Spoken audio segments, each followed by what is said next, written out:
Welcome to episode 278 of In Touch with iOS, the show that talks about iPhone, iPad, Apple Watch, Apple TV, and related technologies. I'm your host, Dave Ginsburg. My guest this week, it's been too long. I'm so glad you're back. Guy Serle, how are you doing, Guy? Hey, thanks for having me on, Dave. I really appreciate it. Absolutely. Missed you. I'm so glad you got back on the show here. It's good to have my back seen and my front. Yeah, well, yeah. They're both here. And also here's Chuck Joyner. How you doing, Chuck? I'm great, Dave. Thanks for having me. I'm still contemplating Guy's front and back, and that's not a good No. thing. No. Yeah, it's not worthy of much thought. It's not a good thought. No, it's just really, I may not get much sleep tonight. And, well, it is close to Halloween. Yeah. it just passed. And last but certainly not least, Ben Roethig. So glad you're here. How you doing? I'm good. Except for that scene from National Lampoon's Vacation that came into my mind from Guy's words. Yeah. It works a lot better with Beverly D'Angelo. It does. It does. Especially then. Yeah. let's go ahead and start a show here. We got some already, Dave. Yeah, we are. We got some news this week. Actually, the Apple earnings report was just announced a couple hours ago as we record this. So let's talk about that, and there'll be fresh news here for most of the panel here. All kinds of other stuff to chat about, including I want to talk a little bit about how the Scary Fast event was for the Macs, so well as all kinds of other stuff here. So let's just dive right into the news this week. And then, like I said, the first thing I wanted to hit was Apple's earnings and financial results and charts. We got that link, as I always do, with 6 colors. Jason Snell, you do an amazing job with this stuff, and it helps us report back on how Apple did this past fourth quarter, the fiscal fourth quarter. Well, they made some money. They had $85.9 billion in revenue. It's down about 1%. So for last quarter last year, but profit was $23 billion, and the Mac revenue was $7.6 billion, down 34%. Oh my gosh! I know. And then iPad revenue was down about 10% at $6.4 billion.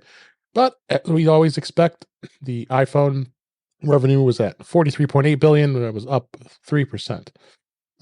Right now, we got the revenue by category. The iPhone is at 49% of all Apple products, but services just keeps cranking on here, and we're going to talk about where that came from as well. And we also have Mac and iPad and wearables all trailing behind there. I think we obviously know with the Mac revenue why that went down so much. I mean, Apple really had supply chain issues, as well as they didn't have a real exciting product line that was going the last couple months here, so sales kind of dropped. But with just an announcement just this past Monday, as we record this, the M3 Pro and M3 Max processor, and some new MacBook Pros and new iMac, I think we'll get some. We'll generate some more revenue. What do you think, Ben, on that part? I'm thinking that's probably on point. Honestly, most people who were upgraded during the M1 series cycle. Right. And honestly, the machines were so amazingly good that nobody wanted to upgrade to an M2 series. Yeah, there was really well, with the M3, there might be just enough in some circles to upgrade. Yeah.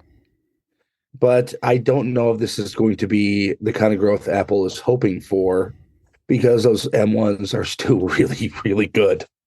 Yeah, oh yeah, they are. I'm sporting one. I know Chuck is, and a number of us are, so it's fine. Let me get through some of these other items here. The iPad revenue was, like, again, as I mentioned, they were down about 10%. I think we obviously know why that is. They haven't announced any new iPads over the last year. I mean, so no excitement at all about the iPad with the products. I would venture to say they're probably going to be announcing some new ones in 2024, but I think they're going to just look at that it's just kind of going to go kind of that low line there before they can release some new iPads. So then the iPhone revenue, as we said, it was up 3%. I think not much else to say about that other than the iPhone 15, 15 Pro, 15 Pro Max all came out. So every year they come up with their new models, and then they're going to see a bit of a spike in the revenues there. This one is interesting with the services. Services are at $22.3 billion in the fourth quarter. That's a 16% increase year over year. So as we reported last week, Apple's already raising prices on services. So they're going to have the Apple One bundle as well as some of the individual services. The prices are going up. So as well as iCloud, they added more space earlier this year, and so that's going to be interesting. I see you have a thought there, Ben. Yeah, as product cycles elongate, services are becoming more and more important to Apple's bottom line. It's not even close. Yeah.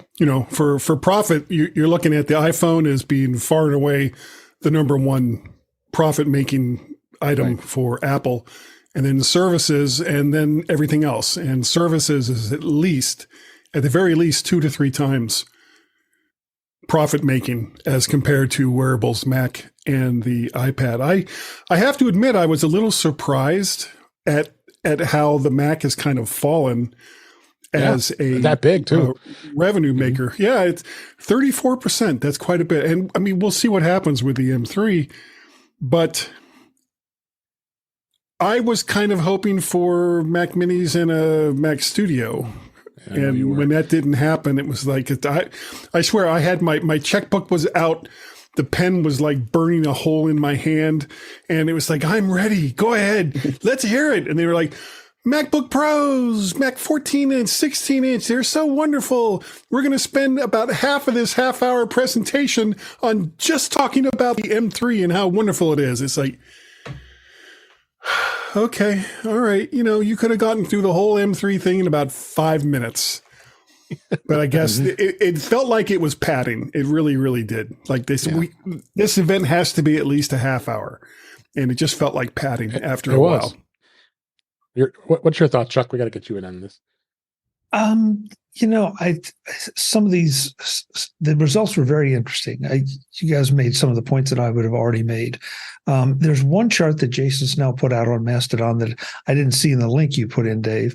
Oh, right, okay. And he captioned, but fiscal 23 for the Mac was not so great compared to 2021 and 2022.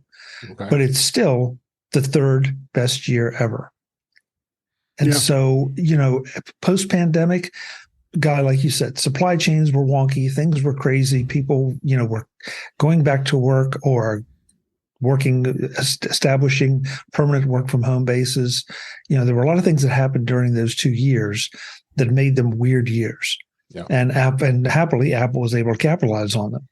Now it feels like, we're all, and the analysts may be trying to punish Apple a little bit, but at the end of the day, it's that keeps them on an upward trajectory if you take out those 2 years, which in my mind can be explained away almost as aberrations. In the meantime, new processor. Yeah. In the meantime, last year we had the we had the M2s come out, but the M2s never made it to the iMac. They did make it to the MacBooks. Or MacBook Pros. They did make it, and the MacBooks too. They did make it to the studios. Now we have the M3 back in that consumer machine-oriented iMac. And I really think that that's going to make a huge difference. Yeah. One thing that I thought was really interesting that I heard, and I don't know, Dave, I hope I'm not jumping ahead here, but please. The one comment that Tim made was that their study showed that 2/3 of college students are selecting Macs as their computers. Yep. And that harkens back to the days when Apple was in the schools. And, the theory was you grew up on an Apple, you were going to continue to use an Apple.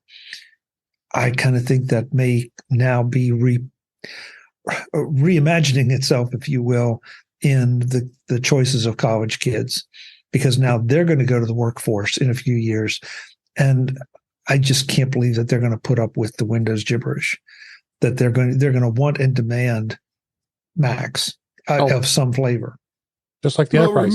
Remember as well that most business platforms are relatively OS agnostic. So you're using web browsers for a lot of the apps now. And frankly, a web browser doesn't care what operating system you're running it on. The big difference being a significant part of the market also wants to play games. And that's where Apple is still sorely lacking. Yeah. Yep. But at least one more they thought. now understand that they're sorely lacking. Yep. Yeah. Great. All right, let's just go through it quickly here, because we could spend a long time on this. The wearables was at 9.3 billion, and that was about a 3% decrease over the year over year. And Apple still is making a profit, $23 billion in profit. So, but the market's going to react tomorrow with some of these numbers, especially the Macs. But who knows? Some people might be excited about it, and some may not. I hold steady on my stock. I'm always happy having Apple stock. So, any final thoughts on this? Dave, yeah, just the fact that I thought it was really interesting that in anticipation of the earnings report, the stock jumped up. Right. 3 points, I think. So a little over 3 points. Yeah, it's I think so 170 to 7 now. It went up about $5 a share. Yeah, and so given all the prognostications that seem to be a little less than ideal, I was surprised to see that. Now, what'll happen tomorrow? No, it's anybody's guess. Anybody's guess. So, all right, let's go ahead and move on to the next story here, and that is that Apple was going to be set to announce. This came actually through the White House, believe it or not.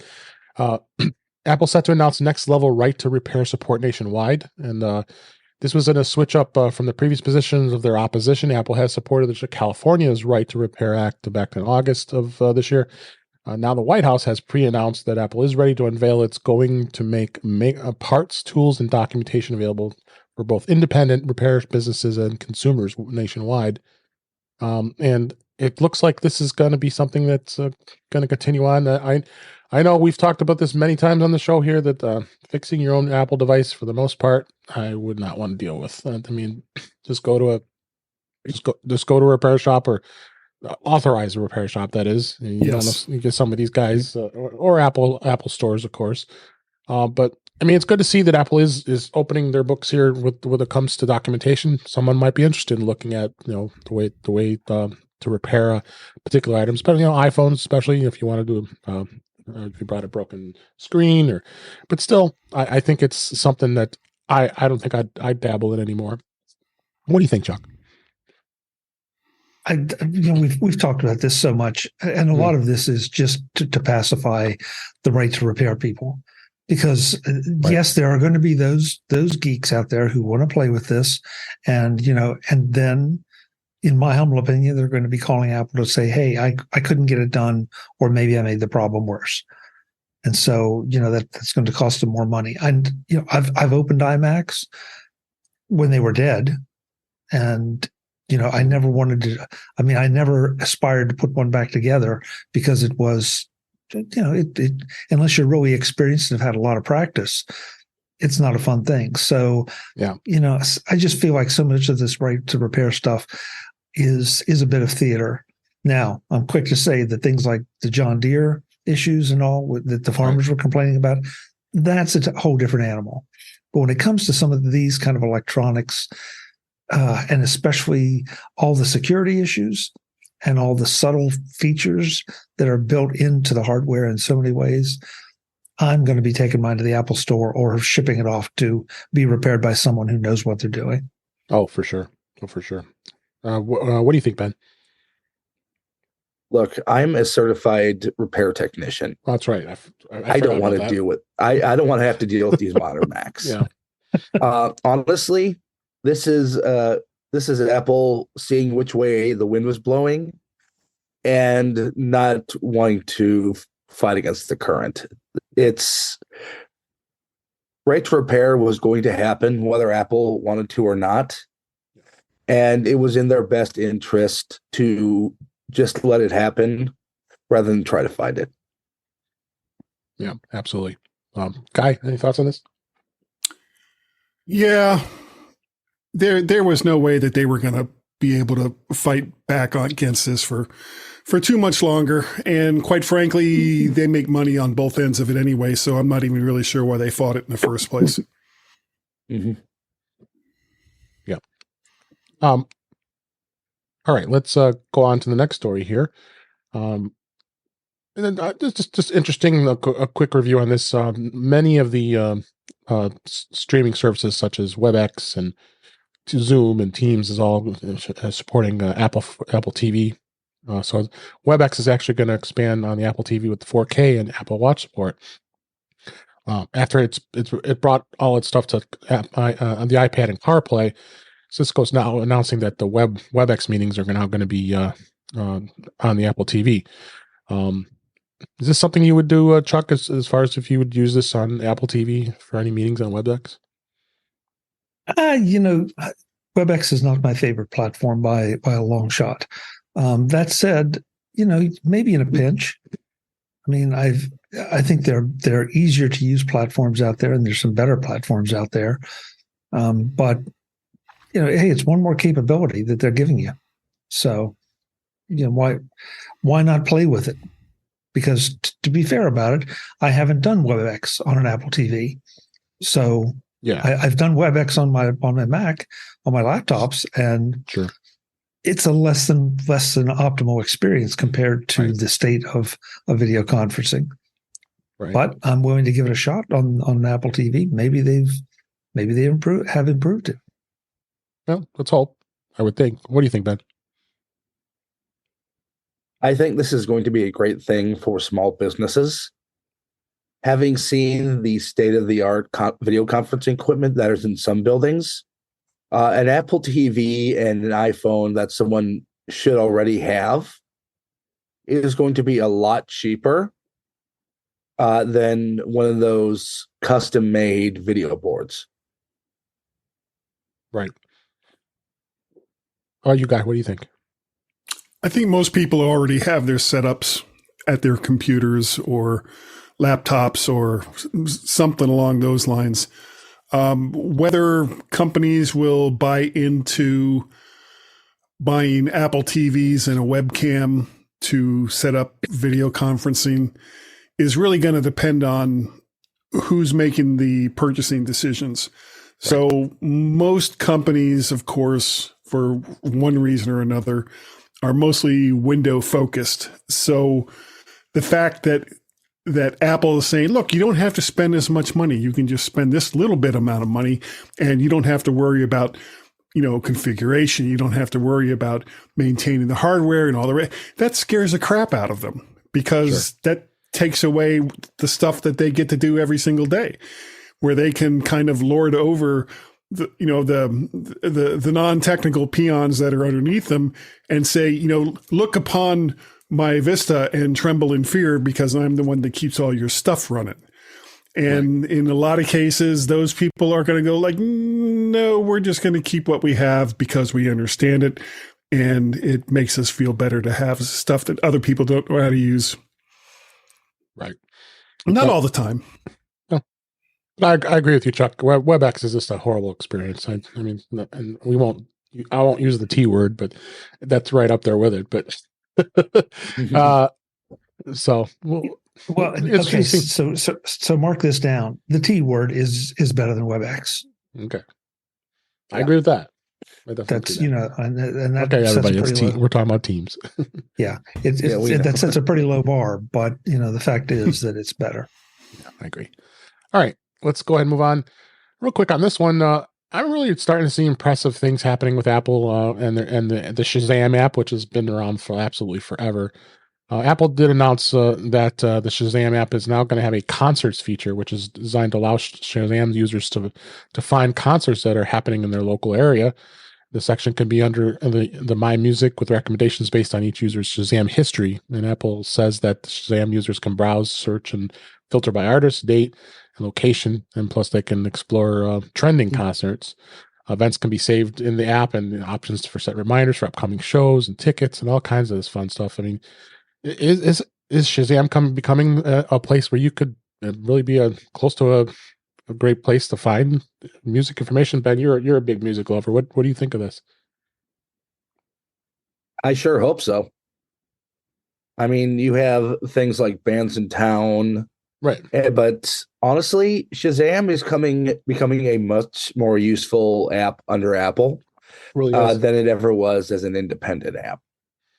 No. Yep. Especially the more it links into Apple Music and like the set list playlist. The big question was Shazam, as it always is with Apple products. Is this going to scale beyond cities that have NFL teams? Okay, I didn't even think of that. Very possible. What do you think, Chuck, on this? Is this something you would use to look for? You like going to concerts? Yeah. When I saw this, I guess maybe I feel like I'm missing it a little bit because my use of the Shazam app is I hear something, I like it, I want to know what it is or who it is. Right.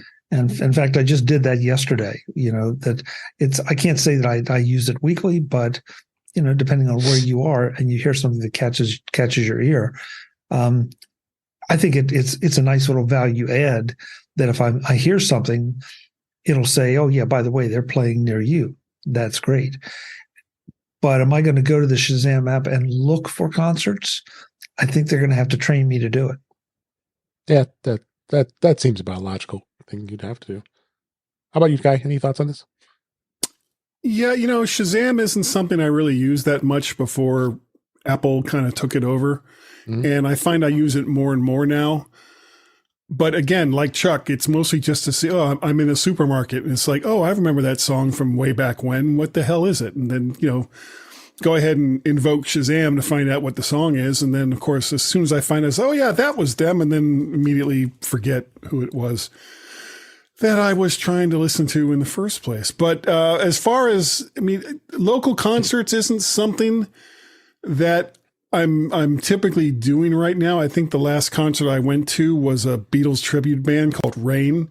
And then I also went to see Ringo Starr and his all-star band, and two fantastic shows. But it's not like I'm going to sit there and go, oh, I've got to go see My Chemical Romance, or I've got to go see, this band or that band.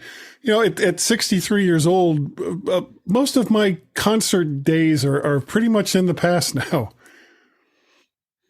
Yeah. So I just opened this Shazam app, and this was interesting. It had not done this, but apparently it will sync my Shazams to a specific playlist in Apple Music. Oh, really? Ooh. It just offered to do that for me. So, there you go. That's it. I feel like I've been using it for the way I was using it before. I probably haven't explored it. And I wanted to pop it open to see what it was that I just Shazammed the other day, Kellington Pit. So and there's a new concerts tab right there. So yeah, I'm going to have to play with this and see what it knows where I am. Did not know that it did a lot of this stuff. Oh yeah, it's good way to talk about this. It gets people more awareness and them saying that they're doing some improvements on it. So, yeah, I'm gonna have to check this out because honestly, this is one of those stories I sort of passed over because I really wasn't. I thought, okay, what could they do? But it looks like they're doing some interesting stuff here. Yeah. All right. The next story I was going to talk about here is Apple just did release new firmware for the AirTags. As always, they don't tell you what they did, and it'll be rolled out on a staggered basis. I would probably venture to say that the firmware is going to update security and bug fixes and make sure that it's working fine. So, not much else to say about that other than just be aware that you're going to get a firmware upgrade on that sooner than later, and have absolutely no way to know when it's going to be done. Exactly. Yeah. Somewhere between now and the next update. Yes. And the USB-C Apple Pencil, which we talked about a number of weeks ago, is now out for sale. And crazy me, I purchased it and want to try it. So, so we will have we'll have an unboxing and maybe even a bit of a review to see what it does. But we know that the pressure sensitivity, and we talked about all the comparisons to what this version does over the other. But worth checking it out and see to what it's all about. And I like to get just kind of a comparison of it. So as we've talked about, like Jeff, we talked to Jeff Gammett about that with him being an artist, and he definitely depends on having the pressure sensitivity on the second gen Apple Pencil. This is probably not going to be for him, but there might be some other uses for it. But I'm going to see where it goes. Anyway, any thoughts on that? Yeah, this is for me, not Jeff. Yeah, as well as me, really, if you think about it. But of course, I have the other pencil anyway. But I've never owned a pencil. I've never really felt the need to have one. Yeah, well, maybe this is a good entry level for you, right? It's only $7. That's not even the price of a microphone. It's true. That's true for you, well, Guy, it'd be like 7 Behringers. Okay. Not really, but okay. Any thoughts, Chuck? No, I mean, I'm not a pencil guy either. I think right. I had one. I gave my full-fledged Donna Scott Apple Pencil too, and I gave it to someone who was definitely going to make more use of it.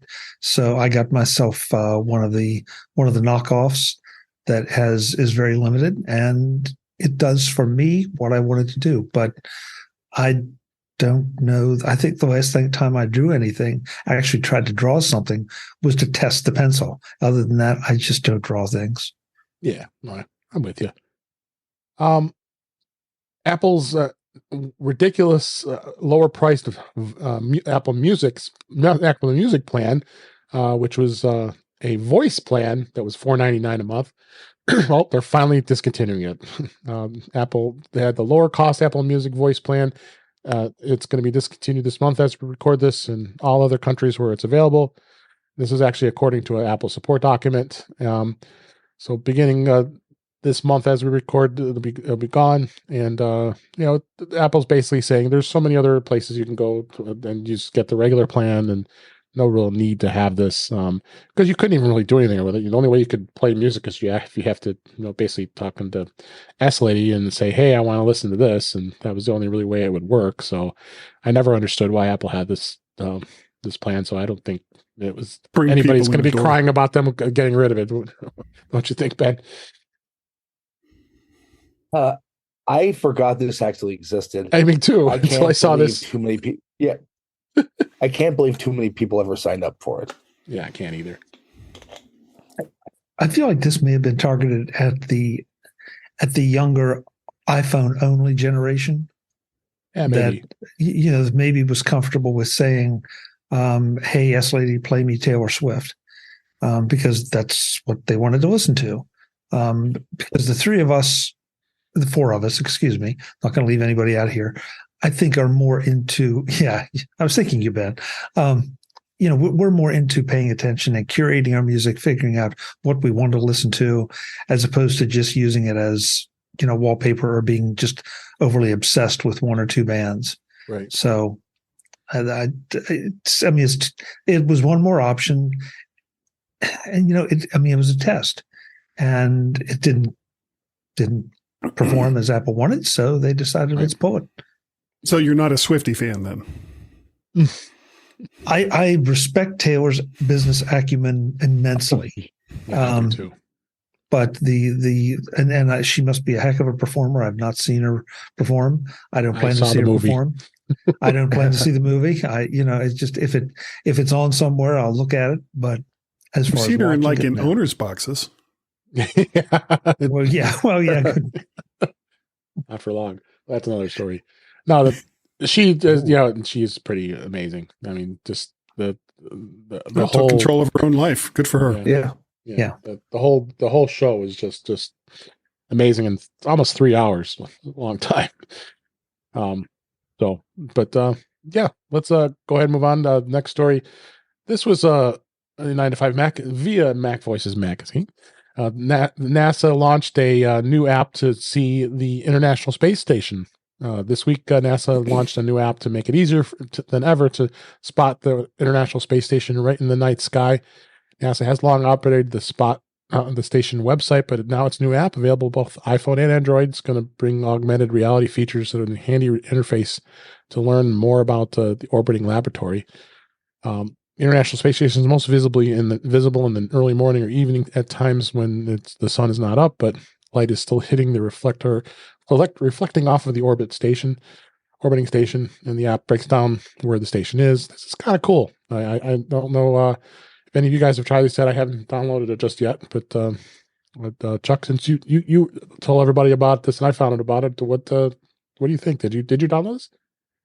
I did not download it yet. I saw it, and it's on my list as I was going through my daily curation, because I thought this is really cool. Because I hear a lot of the folks who seem to have a bit more time on their hands to go out and look for the space station and find it. Yeah. And I often, every time I think about doing it, it's overcast here in my part of the country. Of course. So, this feels like, okay, I'm going to be able to know when it would be within range, A, at a decent hour, and then B, without me going out and being disappointed, I can say, okay, it's going to be here. If the weather suits, great, I'll go and look for it. And if not, then I'll catch it the next time. But I think this is brilliant of NASA to take advantage of this. And it really does promote what they do. It promotes space exploration. And I mean, man, if you were a kid, 8, 10, 12 years old, this would be wild to be able to go out and say, let me help find the International Space Station. Yeah. What do you think, Ben? Yeah, 8, 10, 12, 42. So this isn't Big Brother in space? Little cameras set up all over the space station with all the built-in drama of the astronauts all fighting amongst each other. Floating as they fight. That Big Brother, the show. Yeah, with some random celebrity thrown in for a season, just to build the drama. You can probably use the Russians for that. Yeah. That's actually a good idea. The way your mind works is disturbing. It is. It does. I'm not saying I'm proud of it, but it is how it works. Yeah. All right, let's move on to the topics this week. First off, this story came out today as we record that Apple is preparing to release iOS 17.1.1 for the iPhone. Apple appears to be internally testing this update for the iPhone based on the evidence of the software and the website's analytics. It looks like it's definitely going to be focused on bug fixes. It's unclear what the issues or updates could include the same fix for the Wi-Fi connectivity issues that Apple rolled out on the first of iOS 17.2 beta, which we'll talk about in a minute. And also could resolve an issue where iPhones temporarily shut off overnight for users that are experiencing that. They also promised to fix a BMW wireless without charging issue that affects the iPhone 15. So I'm sure it's going to be out soon, maybe the next week or two. I haven't had any bugs that I notice that it deems is to be an urgent need here. But in beta this week, 17.2 beta is still out. Excuse me. And it did bring some new features, including it is being affected by the slow Wi-Fi connectivity loss problems. And everybody seems to tend to be thinking that 17.2 is going to fix that problem. Ben, of course, you live on the edge with beta. What have you seen anything out of the ordinary? Not really anything out of the ordinary. It's been stable. Haven't really used the journaling app since it's not my thing. Okay. But I mean, other than that, there's not a whole lot different. Have to check that out. Yeah, I forgot the journaling app is coming because they announced that when iOS 17 was first announced, coming later in the fall. With that, let's go ahead and move on. One thing I just caught my eye today, I found this. Our friends at OWC, and I know, Chuck, you're going to have a great interview with Larry O'Connor next week. I can make sure everybody sees that. OWC launched this new app called the Drive Speed. It's a Drive Speed iOS app that will test external drives performance on the iPhone. And basically what it does is it's designed for iOS users who need to monitor and optimize video transfers between their iPhone and external drives. Obviously, this is being aimed more towards an iPhone 15 with the new USB port. so regardless of what you are, your family video maker, or motion picture, anything that got this stuff, this is really cool. It's a real-time speed monitoring, multiple device support. You can find your settings and historical analysis and all that. And it really does a pretty impressive job. I just tried it a little while ago. It'll even scan your iPhone's drive. And of course, that's going to come with 30 megabits a second speed, because that's the drives are pretty standard at that. But if you're going to hook up a high speed drive, like some like the OWC enclosures I've got that do like 1400 megabits a second, this is a good new tool, and I love that OWC went and decided to do this to be able to have people test what the resolution will be good with this. What do you think on this, Chuck? Larry swore me to secrecy to this about this, but yeah, he well, said it's out in the public now. It's in their blog. Yeah, it's in the public now, so I'm clear. And he'll be talking about it on my show one day. Yeah. But yeah, it's great, because one of the complaints that I've seen is that there was really no way to know if your drive was working, if it was, had sufficient speed, until after you shot something with it. And then if it didn't work, well, you've lost that opportunity. So yeah, this I think is a really, really big deal. Yeah, it's so OWC. It solves a pretty technical problem in an easy fashion. So I think it's brilliant. But it's why OWC remains the company that they are in this day and age, when, they started off selling RAM and hard drives, and, that market has kind of moved on. But each and every time that you think, well, what's OWC going to do now? They come out with something new, and they do it with, God, I sound like a freaking cheerleader at this point. They do it with their award-winning customer service, and of course, all of the environmental stuff that they do at their facility there in Woodstock, Illinois. And anyone who goes to like Macstock, if you get the chance to go and check out OWC's facility, it is freaking amazing to see. So I'm a big fan of OWC, and I use them and their services every chance I get. Really? Thank you. You do too, Ben? Yeah. This app is something that's been sorely needed on iOS and iPadOS for a while. Yeah. I've used the Blackmagic app, which does a very similar thing on the Mac for probably close to a decade now. So I know what my drives are going to be giving me. The other good thing about Larry and OWC, they are extremely approachable.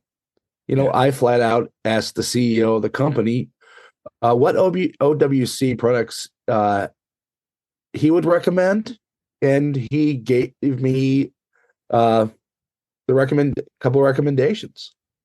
Yeah, no, Larry's. I mean, they know their products, they know the industry, and they know their market. Yeah, I mean, I'm looking at docks and hubs and everything I've bought over the years, and all of us have done that. So we do support them quite well. So, but in fact, we might actually be owned by OWC at this point. Yeah, they are. I mean, I feel obligated to say there are plenty of there are a number of really good companies out there that when you go to look for certain products, you're going to look at a group of 5 to 7 companies. But OWC, you're right, always rises to the top because if for no other reason than the support, because you can chat them or get on the phone with them, and they will get you an answer. It may not be the answer you like, but it'll give you an answer that will get you moving past whatever issue you have. Yeah, absolutely. All right, so check it out. I've got a link here in the show notes that you can download the app. I just downloaded it a little while ago. I'm going to hook some drives up. I want to test them and see what you get out of them, just out of pure interest, and see what I could do when I'm taking pictures of it. You can have a nice drive connected to your iPhone while you're doing video. So, especially on your iPhone 15 Pro Max. Next topic I want to talk about real quick. This caught my eye here. This is some of the features that no one really talks about in iOS 17. And we may have reviewed this before, but there are a couple here that stand out I thought was kind of interesting to see on this. And as well as the live voicemail, some of the other features we talked about when it first came out. Excuse me. So first thing was I found this very interesting is that the fact that you can read laundry tag icons in the Photos app. And what you basically can do is it's right built into the Photos app on the iPhone. If you ever have ruined a piece of clothing, or even worse, significant other's clothing because you used hot water and wash instead of cold, or maybe you shrunk your favorite shirt because it was not supposed to go in the dryer. Well, I've done that plenty of times. 100% have done this, but now on iOS 17, you can now take a picture of the clothing bag and your iPhone will tell you exactly what each one of those laundry symbols means. So, because there are the symbols on there, you have no idea what they mean. So now you can take your iPhone and take a picture of that, and it will actually show you. And it actually shows in the picture in the article here. Do not dry clean. Iron maximum 110 Celsius. Wash at mild process maximum is 40 Celsius. Do not bleach. So it brings those icons to life and really tells you what they mean. I think have you guys tried this? I haven't tried it yet, but I know this is kind of cool. I was not even aware that it was there. Everybody, that's what the story's but for. Now I really like it. Yeah, me too. I just saw this today, and it's like, okay, I got to go and dig some clothes out of the closet and see what the instructions are. Yeah, this is super cool. It's certainly better than my method of just throwing everything in all at once and hitting cold. That's my method as well. That's my method of air warm. Black guy. The other one is the voice message transcription in iMessage, which is really useful. Is the fact you now can now you basically can now do a transcription that will populate right in the voice message below in an iMessage.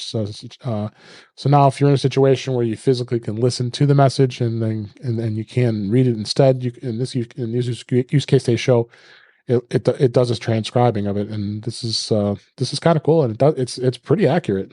I do like this.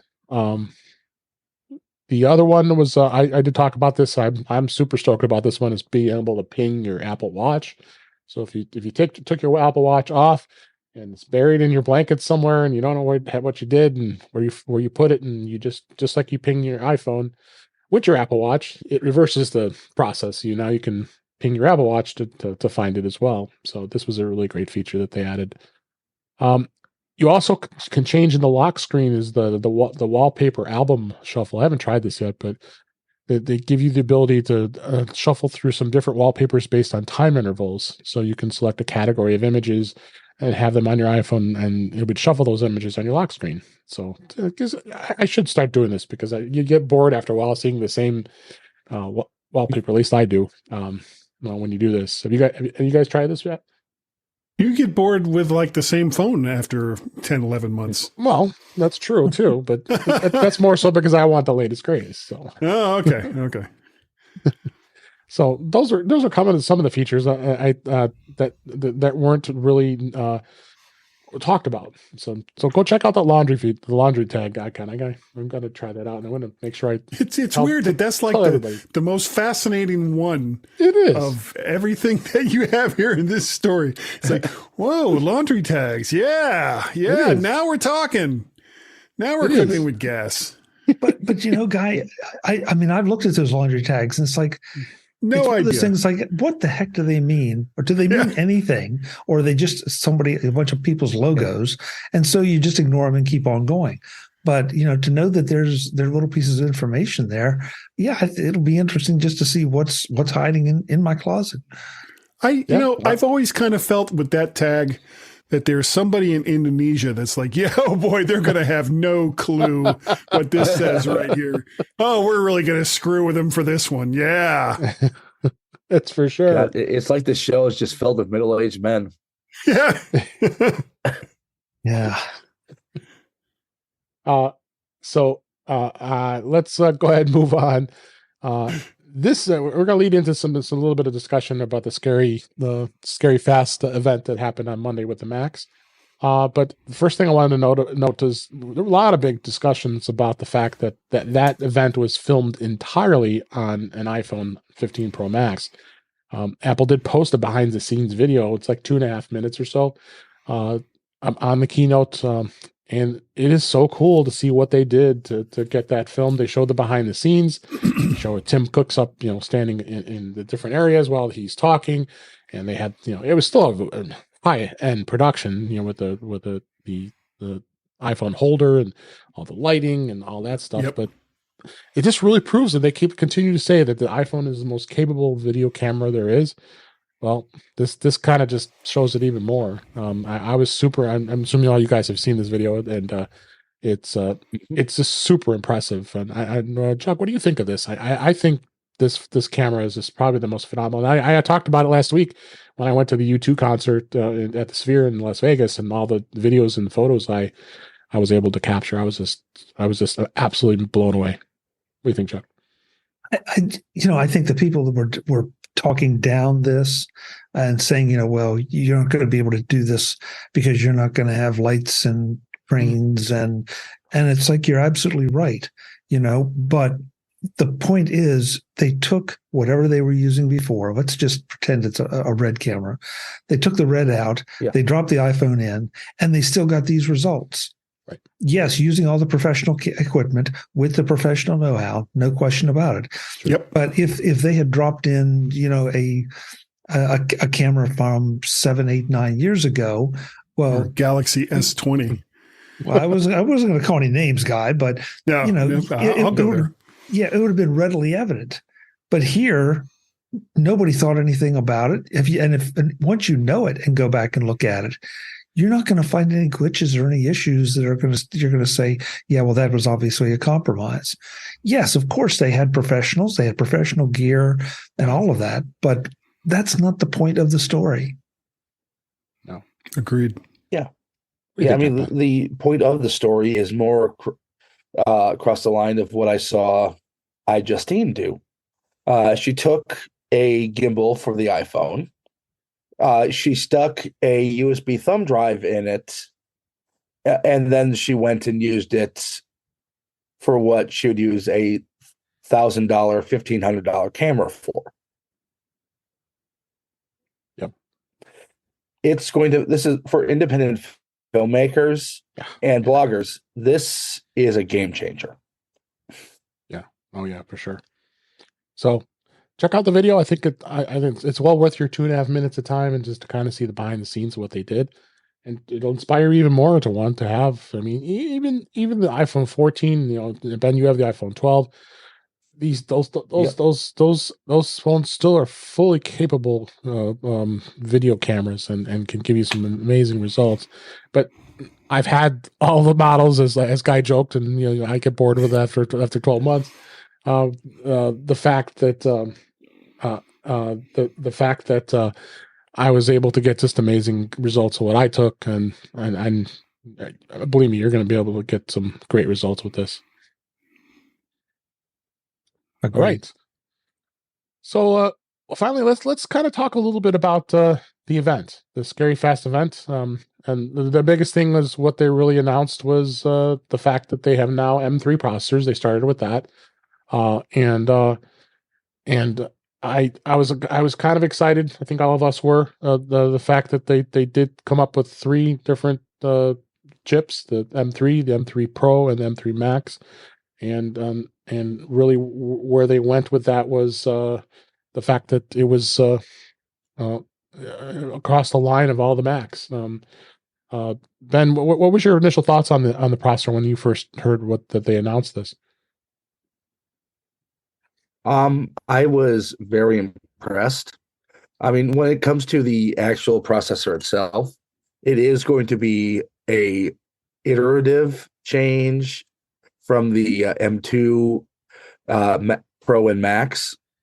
But with things like the hardware accelerated mesh shaders and ray tracing, these are going to be much better for 3D rendering. And if you're one of those people who needs to upgrade either your old Intel Mac, which you probably should have already at this point. Yes. Yeah. Or you have an M1 Pro or Max that you're looking to update. This will be a godsend. Also, the the base 14-inch, replacing the last of the touch bars. Right. That could be a very good machine. Yeah, it could be, and I think it's going to appeal to many students, as we just talked about earlier. But like Chuck, you said earlier during the earnings call, that they're seeing more and more of students wanting to adopt Macs, and I think that model is probably going to be a big seller just for that reason alone. It's slightly more expensive, but I think it's a model that people will be very happy with. But go ahead. Well, and the screen will be worth it. Yeah, and think of the power. I mean, unfortunately, what kids are doing today is not what any of us were doing when we were that age. They're more sophisticated. They're shooting videos and they're doing making movies on their own. And so now you've got an M3 Mac laptop, right, that is super affordable, and they can. I mean, okay, they're not going to be able to edit necessarily a feature film on it, but for a budding young filmmaker that wants to play with this stuff, my God, and iMovie's built in. Again, right, not necessarily a power tool, but it's a gateway drug to a whole world of things. So I admit I was a little bit skeptical when I first heard about it, but the more I've thought about it, the more it just makes a huge amount of sense to put something that powerful in sort of an entry level laptop, and then there are multiple levels to go up beyond that. Right. Going across the processor line, it was interesting to see where it went. You went from the different cores from the M3 all the way to the M3 Max. The GPU is just insane. So you go to the M3 Max, it's a 40-core GPU, which is just off the charts, really. A lot. And then the memory. Memory hadn't been such a prominent thing in these M series chips, because you got the M3 at 24 gigabytes at the maximum and 36 gigabytes, which is kind of strange. They go from 18 to 36. The numbers change on that, but that just tells you where the chip is as far as clock speeds on memory. Then the M3 Max, for those of you who need serious power, you get 128 gigabytes of unified RAM memory on that chip. That's a serious machine, and that's a serious price too. Early benchmarking has shown it's right approaching the M2 Ultra in a laptop. So people just bought the M2 Ultra, which is their top end. That was their top end chip in the Mac Studio. Whereas, it's pretty impressive. So again, I guess I find RAM is not as critical, at least in my workflow. Chuck, what do you think? You have a little higher RAM on your machines. Is it something that's important to you? David, it's a good question, because when I bought this machine, it was my first M1, and the wisdom that Apple was advancing was you really don't need all that RAM. Right. But on the other hand, it's not something you can add after the fact. Do I really think that I'm going to need 128 gigs of RAM? No, probably not. But given Apple's the way they use memory and manage memory, I think 64 or maybe just the next step up might be all I'll need. I think there's an intermediate step. I'm not quite sure, but if I can't say that I've run into any situations where my machine says, "Hey, I'm out of RAM and I have to quit something." Yeah. So, and I'm notorious for having a whole lot of apps open all the time. I think a lot of us are. What about you? I had to manage memory all the time. Okay. All the time on the Intel Macs. Yeah. I don't have to do that on Apple Silicon. And I don't miss the fan either. No. No. Guy, you agree with this? The memory is not a critical thing for most people's workflow. Other than don't get the base machine, because 8 gigs isn't going to cut it for a machine if you want to hang on to it for 2, 3, 4 years down the line. Always at least go up one more tier of RAM with whatever that level is. But as far as the presentation goes, I still think they spent way too much time talking about the M3, that they could have wrapped that up relatively quickly, and that it just felt like a lot of padding. And, the fact that the entire presentation was 31 minutes showed that all they really wanted to do was announce the M3 and the new laptops. I myself was very disappointed because I wanted either a mini or a studio, and I got neither. So Guy is not a happy bunny. Well, okay. Well, understandable. So real quick, I want to talk about the MacBook Pros. The biggest thing that kind of stood out to me is the amazing battery life. I mean, they're claiming 22 hours of battery life on a MacBook Pro. I mean, that's just unheard of. I mean, I've got the MacBook Air M2, and I mean, I get insane battery life for that one. But I think I maybe get 10 hours or 10 or 12, I think it was on the M2. But they more than added 10 more hours of battery life on these Macs. So that could be intriguing enough as it is. If you're in the market for a Mac, to be able to go for almost close to a whole day. You're gonna on battery life is just pretty literally impressive. A whole day. Yeah. With 2 hours to spare. So that's impressive. The speaker system was improved. The Retina display is now an XDR.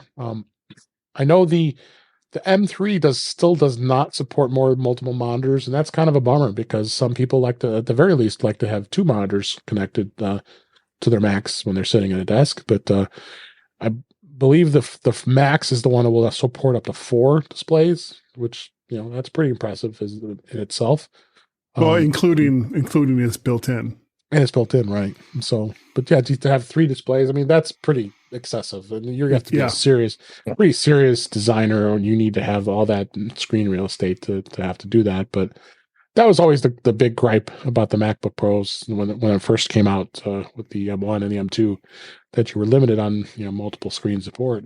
So, yeah, I think the line looks pretty good for the most part on the MacBook. And then finally, let's talk a little bit about the iMac. I think a lot of us were probably a little disappointed that it just went to an M3. And it's really, as we always knew, the iMac was really a consumer based Mac. It wasn't really something that's going to be in the pros. But you still see some small businesses that use it and like it for like reception areas and things like that. But it was 2 times faster than the M1. It was way overdue. It was over 900 days the last time that it was updated. So it definitely is impressive. And of course, they got the baseline model, which does not come with a Touch ID keyboard. So they want to get you in the entry level. There's a good reason with not getting all the RAM is because you're skimping on the keyboard and mouse too. So yeah. But I mean, overall, my impression was it was not a bad release, but again, it's not probably something I would buy. What's your thoughts on the iMac, Guy? I was not surprised that they didn't really do much other than a processor bump. It is what the iMac is what it is, and the days of people expecting 27-inch and 32-inch screens and an M2 Plus or an M2 Ultra or an M2, oh my God, this thing is so fast. Those days are gone as far as the iMac goes. It is a consumer machine, and they're not going to spend a lot of time trying to convince professionals and semi-professionals to buy an iMac instead of a mini studio or a high-end MacBook Pro. How about you, Chuck, with iMac? What was your thoughts on it? Dave, my thinking has changed a bit since Tuesday night, Monday Tuesday night, we talked Monday night.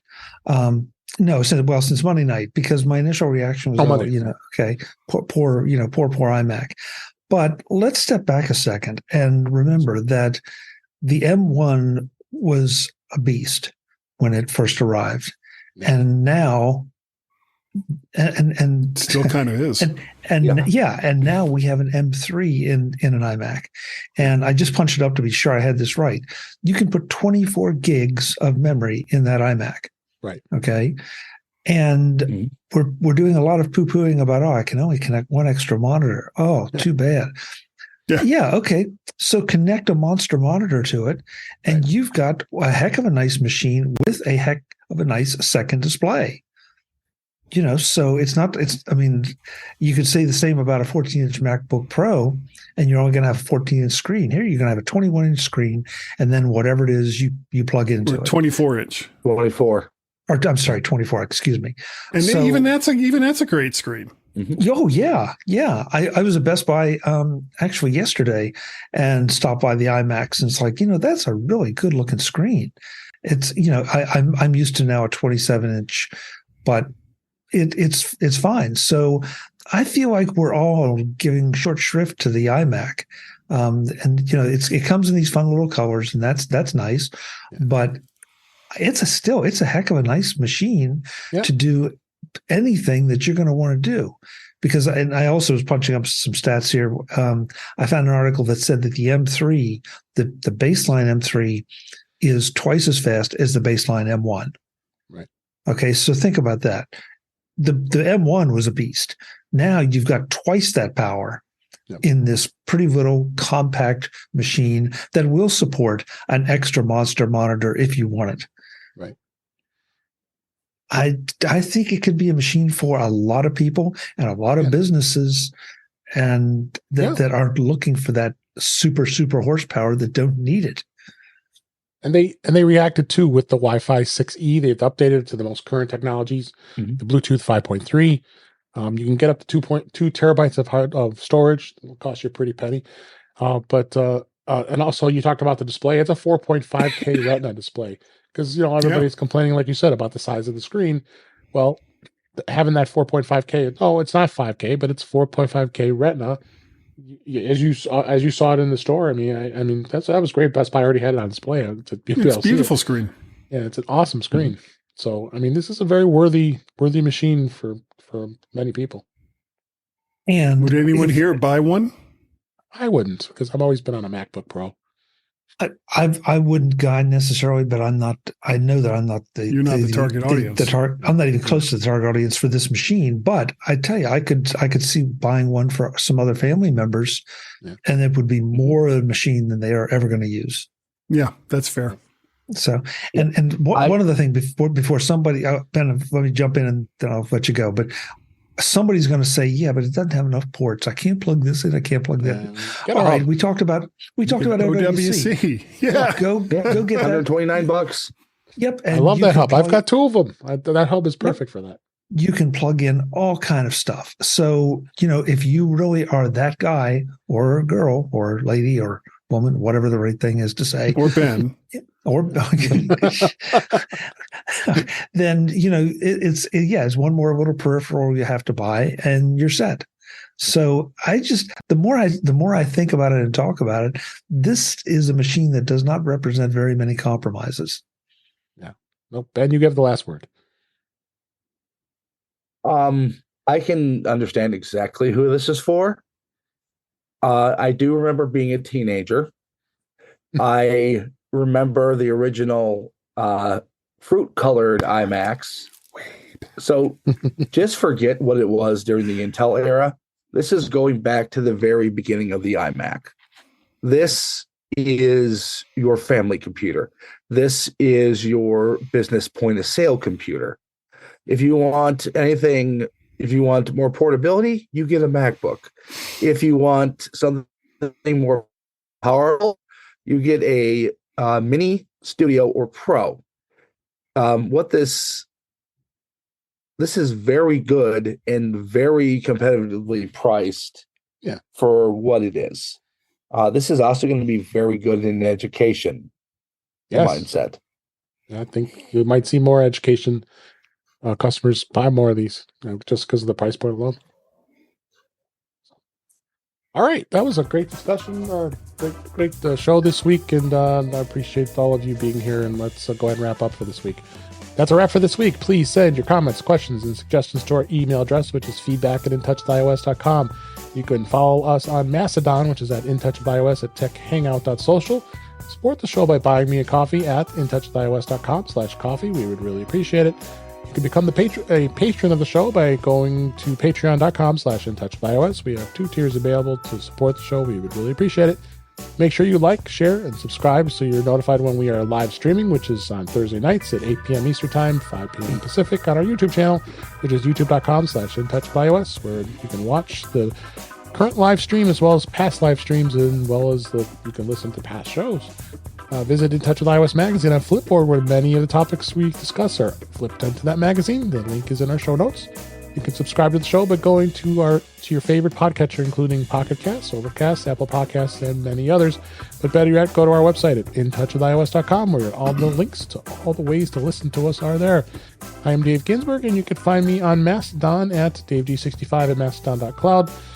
Chuck Joyner, thank you so much for being here. Where can people find you? MacVoices.com. That's where you'll find us talking about the Scary Fast event all this week.